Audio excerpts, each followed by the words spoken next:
नमस्कार दर्शक मित्रों, आप देख रहे हैं राष्ट्र प्रथम और मैं हूं तपस्वी आचार्य। मैं आया हूं समाचार का सच लेके, जिसमें हम लोग देश के कुछ विभिन्न भागों के न्यूज़ और बड़ी घटना दिखाने की कोशिश करेंगे। देश के विभिन्न स्टेट से कौन से न्यूज़पेपर ने, कौन से पोर्टल ने क्या आपको न्यूज़ दिखाया है या कौन सी न्यूज़ जो है उसमें कितना वेटेज दिया हुआ है, इसके ऊपर हम लोग थोड़ा बहुत एनालिसिस करेंगे और आपको दिखाएंगे समाचार का सच। तो सबसे पहले आज हम लोग चलेंगे पंजाब की ओर। पंजाब से एक जो सबसे बड़ी सनसनीखेज एक समाचार आया हुआ है, उसमें पंजाब केसरी ने एक न्यूज़ पोर्टल पे और न्यूज़पेपर पे एक सबसे बड़े न्यूज़ दिए हुए, उसके ऊपर हम लोग थोड़ा बहुत एनालिसिस करें और पढ़ने का ट्राई करें। तो सबसे पहले पंजाब के साथ चलते हैं। उसमें पंजाब केसरी न्यूज़पेपर ने एक सनसनी न्यूज़ दी है। वो समझे तो 2024 से पहले टूटेगी आपकी सरकार, ऐसा उन्होंने एक हेडिंग बनाया हुआ है पंजाब केसरी में और डिटेल दी है न्यूज़पेपर में। तो वो समझे तो उसमें लिखा हुआ है कि 2024 से पहले टूटेगी आपकी सरकार पंजाब में, जिसमें उन्होंने खुलासा किया हुआ है, जिसने उन्होंने एक सनसनी न्यूज़ दी है कि 12 एमएलए छोड़ना चाहते हैं पार्टी। आपकी पार्टी में जो एमएलएज हैं, वहां पर के जो नेता है, उसमें 12 लोग जो है वो शायद छोड़ सकते हैं। आप मीन्स आम आदमी पार्टी जो है वो छोड़ सकते हैं, ऐसा एक पंजाब केसरी ने स्टेटमेंट दिया हुआ है, न्यूज़ दिया हुआ है। डिटेल समझे, क्योंकि ये पंजाब की सबसे बड़ी न्यूज़ 12 घंटे की मानी जाती है। तो उसमें डिटेल ऐसी है कि पंजाब के कांग्रेस के सनसनीखेज एक दावा किया हुआ है पंजाब कांग्रेस के वहां पर के नेता ने। उसमें लिखा है कि विपक्ष के नेता प्रताप सिंह बाजवा ने दावा किया है कि पार्टी 2024 संसदीय चुनाव से पहले गिर जाएगी। प्रताप सिंह बाजवा वहां के कांग्रेस के नेता है, विपक्ष नेता है कांग्रेस के पंजाब में। तो उन्होंने एक डिटेल दी है कि वहां पर 2024 से पहले आपकी सरकार वहां पर गिर जाएगी। उन्होंने कहा कि यह साफ है कि मान संसदीय चुनाव से पहले पंजाब के एकनाथ शिंदे बनेंगे। फिर से पढ़ रहा हूं दोस्तों, समझिएगा। उन्होंने, ये जो कांग्रेस के नेता है प्रताप सिंह, उन्होंने बोला है कि वहां पर बोला कि मान संसद चुनाव से पहले पंजाब के एकनाथ शिंदे बन सकते हैं। पंजाब कांग्रेस का दावा है कि साल 2024 में होने वाले लोकसभा चुनाव से पहले आम आदमी पार्टी टूट जाएगी। कांग्रेस का यह दावा है कि आपके 12 असंतुष्ट विधायक की दूसरी पार्टियों में मौके तलाश कर रही है। पंजाब में कांग्रेस का ये दावा है कि आपके 12 असंतुष्ट विधायक मीन्स 12 एमएलए जो है पंजाब में आपकी सरकार में, वो एक पार्टी के मौके तलाश कर रही है, वो एक मौका तलाश कर रही है। साथ ही उन्होंने आरोप लगाया है कि सत्तारूढ़ पार्टी ऑपरेशन लोटस की कहानी गटकर लेकर का ध्यान भटकना चाह रही है और ध्यान भटका रही है। उसके साथ ही कांग्रेस के पंजाब प्रमुख राज अमरिंदर सिंह ने वडिंग ने आपके ऑपरेशन लोटस की बात पर एक सबसे बड़ा सवाल उठाया था। वहां पर वो क्या सवाल था वो बोले तो उन्होंने कहा कि 9 विधायक कांग्रेस के संपर्क में थे और 3 की भाजपा के साथ बातचीत चल रही है। तो दोस्तों, हम लोग ये बता रहे हैं पंजाब के न्यूज़ और पंजाब में आपकी सरकार, भगवंत मान उनके सीएम है, उनकी डिटेल बता रहे हैं, क्योंकि ये सबसे बड़ा खुलासा और सबसे बड़ा न्यूज़ माना जाता है पंजाब स्टेट के अंदर। तो डिटेल ऐसी है कि उन्होंने कहा कि नेता विधानसभा चुनाव से कुछ समय पहले ही आप में शामिल हुए थे और उन्होंने ऐसा भी कहा कि केंद्रीय एजेंसी की तरह से अपनी पंजाब इकाई को खुफिया जानकारी दी गई है और आप नेतृत्व हिमाचल प्रदेश और गुजरात विधानसभा चुनाव में किसी शर्मिंदगी को लेकर समाधान है और विधायकों को खींचने की झूठी कहानी तैयार कर रही है। ऐसा वहां पर पंजाब के आपके वहां पर नेता ने भी बोला और आमने सामने आ गए कांग्रेस और साथ ही साथ आप आम आदमी पार्टी। अब देखना यह होगा कि 2024 से पहले पार्टी टूटने का जो दावा हो रहा है उसमें कितना सच है। तो पंजाब केसरी ने और बाकी के न्यूज़ पोर्टल ने भी ऐसे पंजाब के न्यूज़ दिए। उसके साथ ही विपक्ष के नेता प्रताप सिंह बाजवा ने भी एक दावा किया है कि पार्टी 2024 संसदीय चुनाव से पहले गिर जाएगी और साथ ही उन्होंने कहा कि यह साफ है कि मान संसदीय चुनाव से पहले पंजाब के एकनाथ शिंदे बनेंगे। और साथ ही बाजवा ने विधानसभा का जो वहां पर विशेष सत्र बुलाने को भी वहां पर मान के नेतृत्व वाली आप सरकार की वहां पर चाल बताया हुआ है। उसमें वरिष्ठ कांग्रेस नेता का भी कहना है कि इसके जरिए सरकार अपने लिए समय बचाना चाहती है और ताकि अगले 6 महीने तक सदन में कोई अविश्वास प्रस्ताव ना हो। अब ये आपकी सरकार, भगवंत मान की सरकार पंजाब में सत्तारूढ़ है, वो देखना ये होगा कि किस तरीके से अपने 12 एमएलए को बचाती है और पार्टी टूटने से बचाती है। एक दूसरे पर आरोप लगा रहे हैं वहां पर आपकी सरकार और साथ ही साथ कांग्रेस के वहां पर विपक्ष के नेता। आपकी तरफ से वहां पर लगाए जा रहे भाजपा के साथ मिलीभगत के आरोप पर भी कांग्रेस नेता ने चुनौती दी है वहां पर कि उन्होंने आपको बी टीम बताया हुआ है, वहां पर पंजाब की सरकार को बी टीम बताया हुआ है भाजपा की। तो भाजपा ने ऐसा कुछ कहा कि महाराष्ट्र हो, पूर्वोत्तर या कोई भी राज्य हो, भाजपा ने हमारी पार्टी में दल बदल कराए हैं और गुजरात या हिमाचल प्रदेश में आने वाले विधानसभा चुनाव में कांग्रेस का वोट बैंक काटने के लिए वहां पर भाजपा के एजेंडा पर काम कर रही है। तो वो इस तरीके से आपकी सरकार के ऊपर आरोप लगाया है कि आप जो है वो बीजेपी के साथ चल रही है और बीजेपी की बी टीम है। कांग्रेस नेता का कहना है कि वह राज्य में प्रमुख विपक्षी दल है और पंजाब के हितों की रक्षा के लिए समय आने पर आपको समर्थन कर सकती है और कर सकेगा। इस तरीके से ड्यूअल स्टेटमेंट उन लोगों ने दिया हुआ है। कांग्रेस के विपक्ष के जो नेता है उन्होंने जो ड्यूअल स्टेटमेंट दिया है उसके ऊपर काफी सारी हलचल भी हो रही है और एक दूसरे के ऊपर आरोप भी हो रही है। अब देखना यह होगा कि आपके भगवंत मान सीएम जो है वो किस तरीके से अपनी पार्टी को और अपने नेता को बचाते हैं। तो इसके ऊपर अभी हम लोग लगातार नजर रखते हैं। लेकिन अब चलते हैं दूसरे न्यूज की और अब बात करते हैं यूपी की, उत्तर प्रदेश की बात करते हैं, यूपी की बात करते हैं।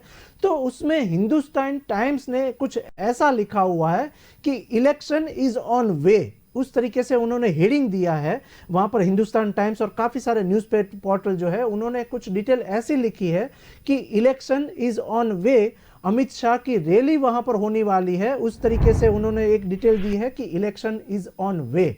अमित शाह के लिए 3 लेयर का सुरक्षा घेरा वहां पर रखा गया है और कमांडो व एसपीजी के अलावा बिहार पुलिस भी वहां पर रहेगा सुरक्षा कवच। किस तरीके का सुरक्षा कवच रहेगा या अमित शाह वहां पर क्या करने वाले हैं और अमित शाह वहां पर गृह प्रधान अमित शाह क्या बोलने वाले हैं, उस तरीके से एक स्टेटमेंट आया हुआ है। वहां पर जो न्यूज पोर्टल है न्यूज 18 उन्होंने भी कुछ खुलासा किया हुआ है। तो उसके ऊपर हम लोग देखें वहां पर टाइम्स नाउ ने भी एक डिटेल दी है अमित शाह के ऊपर, क्योंकि वो कांस्टेंट दौरे पे है। तो वहां पर हिमाचल प्रदेश के साथ ही साथ यूपी बिहार में वो दौरा कर रहे हैं अमित शाह गृह प्रधान। तो क्या डिटेल सामने आई है वो समझे। तो गृह मंत्री अमित शाह शुक्रवार को सीमांचल दौरे पे है और गृह मंत्री का सुरक्षा घेरा 3 लेयर का बनाया गया है। जानिए कि किस लेवल में कौन सी सिक्योरिटी तैनात रहेगी और कैसे करेगी सुरक्षा अमित शाह की, गृह प्रधान अमित शाह की। तो उसके बारे में एक डिटेल ऐसी है कि केंद्रीय गृह मंत्री अमित शाह शुक्रवार को बिहार गए हैं और अपने 2 दिवसीय दौरे पर वहां पर अमित शाह पूर्वी में वहां पर रैली तो किशनगंज में बैठक करने वाले हैं। 23 तारीख और 24 तारीख सितंबर को वहां पर सीमांचल में अमित शाह के कार्यक्रम है। तो उसकी पूरी भी वहां पर तैयारी हो गई है और गृह मंत्री के आगमन को लेकर दोनों जिले में काफी कड़ी सुरक्षा कवच भी वहां पर बनाई गई है और सुरक्षा के मजबूत इंतजाम भी किए गए हैं। अब दिल्ली से पहुंची एसपीजी की टीम और साथ ही मोर्चा वहां पर थाम लिया है यूपी बिहार में। डिटेल कुछ एसपीजी कमांडो की करे तो वहां पर एसपीजी ने पूरे इलाके को अपने कब्जे में ले लिया है और पूर्णिया व किशनगंज में केंद्रीय गृह मंत्री अमित शाह के दौरे को लेकर सुरक्षा कड़ी कर दी गई है। वहां पर एक डिटेल में समाचार पढ़ूं तो डिटेल ऐसी आई है कि पूर्णिया के इंदिरा गांधी स्टेडियम में आयोजित केंद्रीय गृह मंत्री अमित शाह के आगमन को लेकर दिल्ली से पहुंची एसपीजी कमांडो और उसकी टीम, साथ ही साथ सुरक्षा व्यवस्था वहां पर संभाल ली है एसपीजी कमांडो ने। डिटेल ऐसी है कि एसपीजी द्वारा कार्यक्रम स्थल के सभा स्थल और मंच का मेटल डिटेक्टर से बारीकी से जांच की है और किशनगंज में भी एक एमजीके के मेडिकल कॉलेज परिसर में सुरक्षा बढ़ा दी गई है। क्यों सुरक्षा बढ़ी है और क्या अमित शाह वहां पर करने वाले हैं उसके बारे में भी कई सारे न्यूज़पेपर ने कुछ लिखा हुआ है। वो डिटेल में वहां पर पढ़ूं और वो समझाने की कोशिश करूं तो वहां पर डिटेल कुछ ऐसी है कि किशनगंज में भी एमजी मेडिकल कॉलेज परिसर में सुरक्षा बढ़ा दी गई है और खगड़ा हवाई अड्डा पर भी सुरक्षा कर्मी तैनात कर दिए गए हैं। एसपी जी ने पूरे इलाके को अपने कब्जे में ले लिया है। दुल्हन की तरह सजाया गया है रंगभूमि मैदान। अमित शाह के स्वागत के लिए पूर्णिया को सजा धजा कर वहां पर तैयार किया गया है। वहां पर चुनापुर सैन्य हवाई अड्डे से लेकर स्टेडियम तक जगह जगह पर तोरण द्वारा वहां पर काफी सारा सजाया गया है, अलग अलग एरिया। जबकि पूरा शहर ही बैनर पोस्टर से वहां पर पूरा टांग दिया गया है और इंदिरा गांधी स्टेडियम से लेकर पूरे रंगभूमि मैदान को दुल्हन की तरह वहां पर सजाया गया है। अब साथ ही बात करें अमित शाह की और उसके सुरक्षा इंतजाम की, तो वहां पर अमित शाह के कार्यक्रम को लेकर बिहार पुलिस के 3000 के करीब जवान वहां पर तैनात हो गए हैं और इसके अलावा दर्जन वहां पर थानों की पुलिस से लगातार गश्त लगाने का निर्देश भी दिया गया है। अब सैन्य हवाई अड्डे से इंदिरा गांधी स्टेडियम तक करीब 80 ड्रॉप गेट लगाए गए हैं वहां पर, क्योंकि कुछ भी वहां पर पुख्ता इंतजाम में कमी नहीं होनी चाहिए, क्योंकि संवेदनशील जगह पे अमित शाह जा रहे हैं। गृह प्रधान अमित शाह संवेदनशील जगहों पर चुनाव के लिए बातचीत करने वाले हैं, दौरे पर गए हुए हैं। तो अब देखना यह होगा कि वहां पर अमित शाह 2 दिन में क्या सियासी खेल खेल रहे हैं और किसकी सरकार के लिए क्या काम कर रहे हैं। तो ये भी समाचार के ऊपर हम लोग लगातार नजर रखेंगे। लेकिन अब बात करते हैं तीसरे न्यूज की तरफ। अब बात करते हैं राजस्थान की। राजस्थान में क्या सबसे बड़ी सियासी हलचल हो रही है, उसमें एक राजस्थान पत्रिका ने न्यूज दिया हुआ है राजस्थान के, क्योंकि वहां पर भी कांग्रेस की आम आदमी पार्टी और दोनों आमने सामने है। तो किस तरीके का वहां पर सियासी हलचल हो रहा है वो देखें। तो राजस्थान पत्रिका ने एक जो न्यूज दिया हुआ है वो मैं यहां पर पढ़ूं और वो समझने की कोशिश करूं। तो राजस्थान पत्रिका कुछ ऐसा लिख रही है कि कांग्रेस प्रेसिडेंट इलेक्शन, उन्होंने ऐसा एक हेडिंग बनाया और उसमें लिखा कि कांग्रेस प्रेसिडेंट इलेक्शन, तो राजस्थान के सीएम होंगे सचिन पायलट। उन्होंने कुछ ऐसा क्वेश्चन मार्क किया हुआ है। आपको बता दें कि वहां पर अभी जो सीएम अशोक गहलोत है उसके बाद शायद बन सकते हैं उसके सीएम सचिन पायलट। डिटेल कुछ ऐसी है कि जाने क्या है राजस्थान के समीकरण। तो इस तरीके से न्यूज दिया हुआ है राजस्थान पत्रिका ने। और साथ ही दैनिक भास्कर ने भी कुछ ऐसी डिटेल दी है, वो मैं यहां पर पढ़ूं कि यह स्पष्ट नहीं हुआ है कि अध्यक्ष बनने की स्थिति में यदि मुख्यमंत्री पद से वहां पर किसी को हटाया जा सकता है तो अशोक गहलोत की जगह किसे यह जिम्मेदारी सौंपी जाए।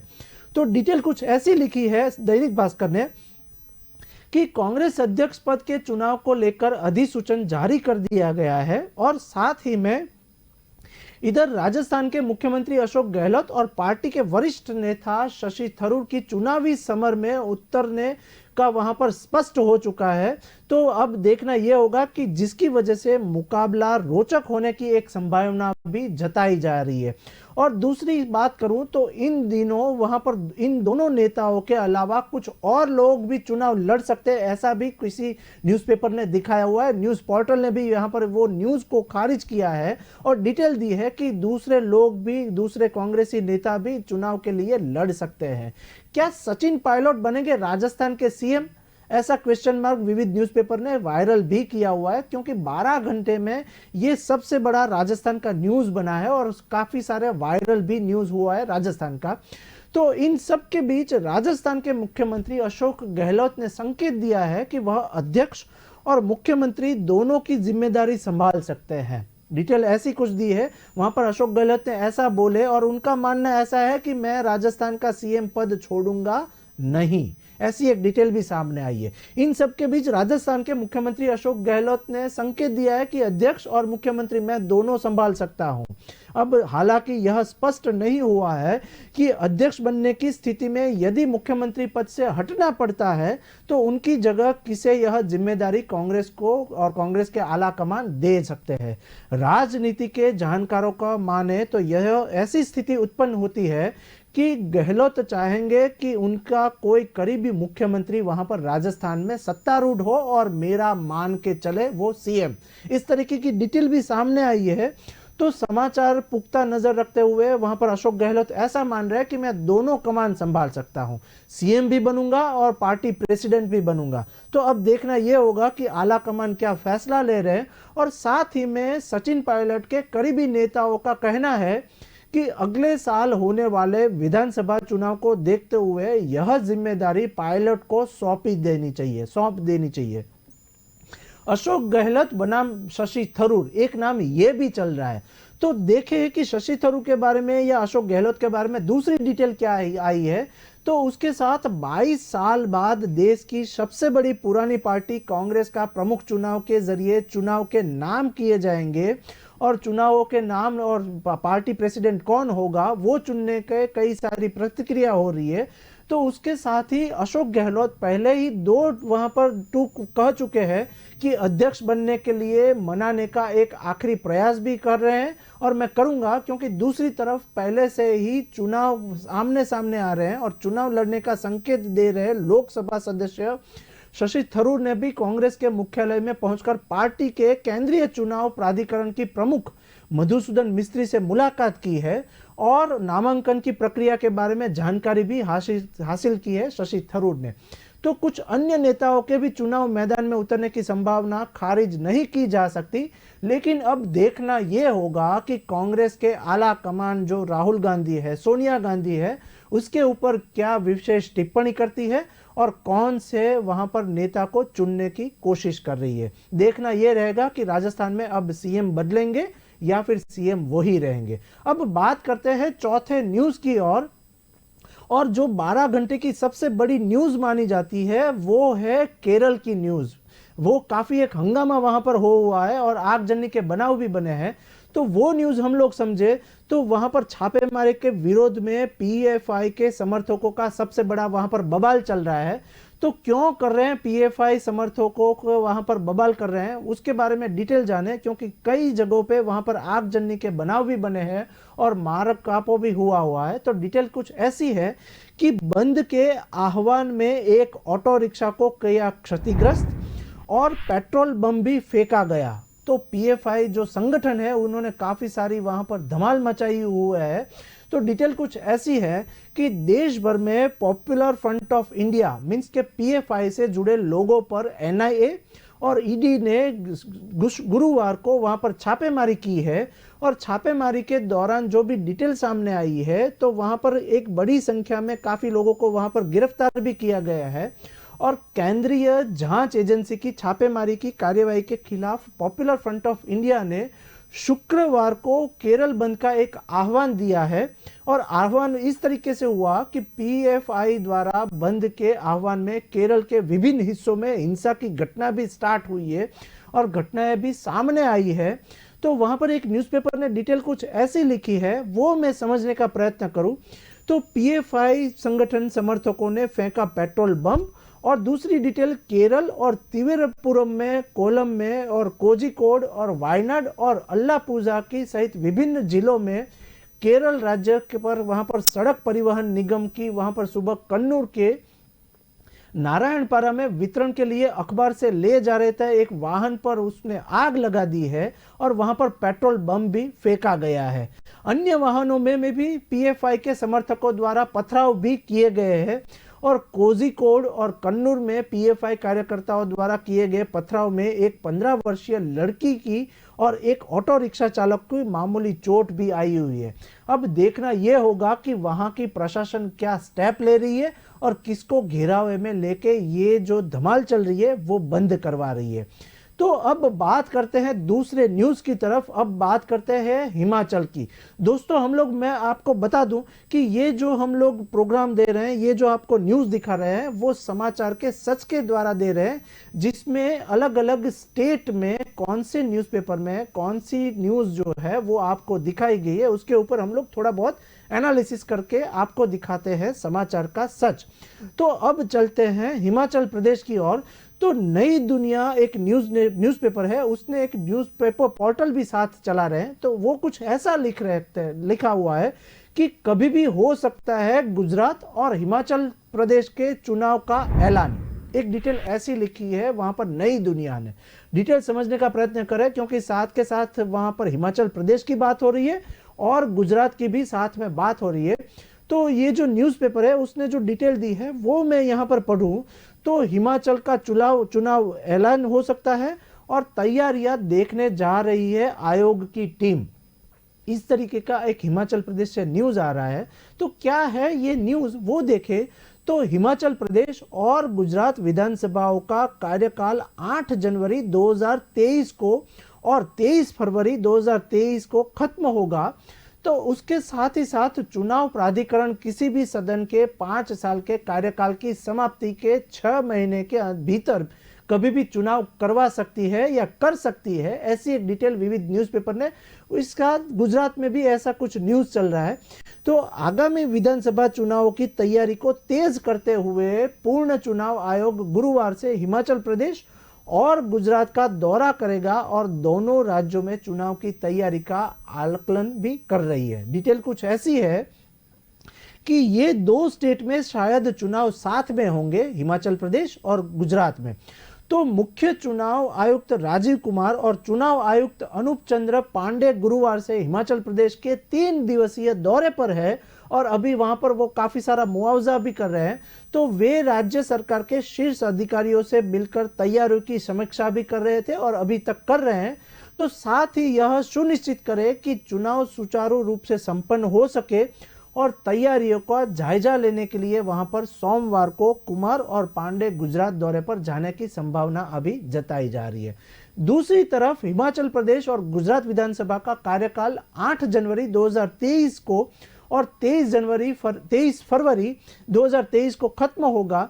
उस चुनाव प्राधिकरण किसी भी सदन में के 5 साल के कार्यकाल की समाप्ति के 6 महीने के भीतर कभी भी चुनाव कर सकते हैं, ऐसी भी डिटेल सामने आई है। अब देखना यह होगा कि चुनाव आयोग के लिए चुनावों की घोषणा से पहले चुनावी राज्य का दौरा करना आम बात होती है, लेकिन आपको मैं ये बता दूं कि 2017 में हिमाचल प्रदेश में 9 नवंबर को मतदान हुआ था और उसके साथ ही साथ एक जो न्यूज सामने आई है, जबकि गुजरात में 2 चरणों में 9 दिसंबर और 14 दिसंबर को अपने मताधिकार का प्रयोग किया था गुजरात में।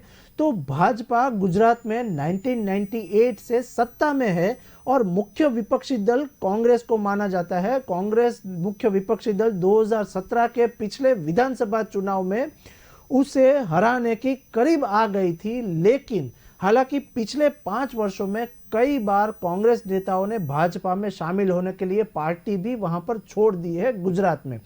तो डिटेल कुछ ऐसी है कि ऐसा प्रतीत होता है कि आपने आगामी चुनाव मींस आम आदमी पार्टी ने आगामी चुनाव के प्रचार में देश में अपनी उपस्थिति का विस्तार करने की मांग करते हुए मार्च पूरा कर लिया है। अब देखना यह होगा कि गुजरात में भी आपकी सरकार मींस आम आदमी की पार्टी जो है वो क्या मुआवजा दे रही है और वो क्या कार्य कर रही है। साथ ही में हिमाचल प्रदेश के में बीजेपी ने 2017 में कांग्रेस को हराकर सत्ता में वापसी की थी। उसके साथ ही लेकिन बता दें कि इस बार कांग्रेस बड़े पैमाने पर ध्रुवीय पहाड़ी राज्य में भाजपा को वहां पर चुनौती देने के लिए वहां पर कमर कस रही है कांग्रेस, और साथ ही साथ आपके नेता भी वहां पर काफी सारा वहां पर दौरे भी कर रहे हैं वहां पर।